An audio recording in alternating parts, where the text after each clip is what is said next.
सभिनी दोस्तनि खे भलीकार सिंध हेल्प जे चैनल तां। जेकॾहिं तव्हां मैदान में हुजो, हिकदमि मींहुं वसणु शुरू थी वञे, तव्हां भॼी वञी कंहिं ओट हेठां बीहंदा। हीअ बुज़दिली न आहे, पर हीअ हक़ीक़त पसंदी आहे। ईअं जीअं ज़िलज़िलो अची वञे तव्हां घर खां ॿाहिरि निकिरी मैदान में अची वेंदा आहियो। इहा बुज़दिली न आहे, हीअ हिकु फितरती हक़ीक़त जो इज़हार हूंदो आहे। जिते इंसान ऐं फितरत जो मामिलो हूंदो आहे, उते मसइले जो हल सिर्फ़ क़बूल करणु ई हूंदो आहे, न कि उन सां टकराइणु। बारिश ऐं ज़िलज़िले जे निज़ाम जे ख़ालिक़ फितरतनि दुनिया में रखे छॾियो आहे। इंसान उन खे मटाइण ते क़ादिर न आहे। इंसान सिर्फ़ उहो करे सघे थो त हू पंहिंजे पाण खे उन नुक़सान खां बचाइण जी तदबीर करे। अहिड़े नुक़सान खां बचण जी वाहिद तदबीर ही आहे त एहतियात जो उसूल इख़्तियार करणु घुर्जे ऐं पंहिंजो पाण खे उन जे पाछे खां बचाइणु। उन जे करे ई असां बारिश जे वक़्तु पाछे में अची वेंदा आहियूं ऐं ज़िलज़िले जे वक़्तु मैदान में। ठीक साॻे तरह उहो मामिलो सब्र ऐं एहतियात जे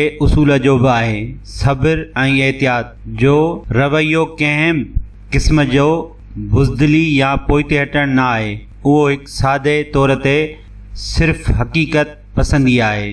उन जी ज़रूरत उन जे करे आहे जो ख़ालिक़ फितरत इंसान खे हिन दुनिया में इम्तिहान जे ख़फ़े सां आज़ादी ॾिनी अथसि। इंसान पंहिंजी आज़ादी जो इस्तेमालु कॾहिं सही कंदो आहे त कॾहिं ग़लति। हाणे तव्हां छा था करणु चाहियो? जेकॾहिं तव्हां हर कंहिं इंसाननि सां वेहणु लॻंदव त माण्हुनि खां उन्हनि जी आज़ादी खसे नथा सघो, छो जो हीअ आज़ादी उन्हनि खे ख़ुदि मालिक काइनात पाण ॾेई छॾी आहे। माण्हुनि जी आज़ादी खसणु बेफ़ाइदो कोशिश जो नतीजो सिर्फ़ उहो निकिरंदो जो तव्हां पंहिंजे रस्ते खे छिके नंढो करे छॾींदव। अहिड़ी हालत में सिर्फ़ हिकु ई मुमकिन रवैयो आहे जंहिंखे सब्र सॾियो वेंदो आहे। मतिलबु त माण्हुनि जे तरफ़ खां का बि तलख़ी ऐं नाख़ुशगवारी पेश अचे त उन्हनि शयुनि खां परे रही करे पंहिंजी ज़िंदगीअ जो सफ़र जारी रखणु घुर्जे। सब्र ऐं एहतियात ॿियनि जो मसइलो न आहे, उहो ख़ुदि पंहिंजो पाण जो मसइलो आहे। बेसब्री माण्हूअ खे सफ़र करण खां रोके छॾींदी आहे, पर सब्र उन ॻाल्हि खे मुमकिन ठाहींदो आहे। माण्हुनि जो सफ़र कामयाबीअ सां जारी सारी हलंदो रहे थो एसिताईं जो हू पंहिंजी मंज़िल मक़सूद ते पहुची वञे थो।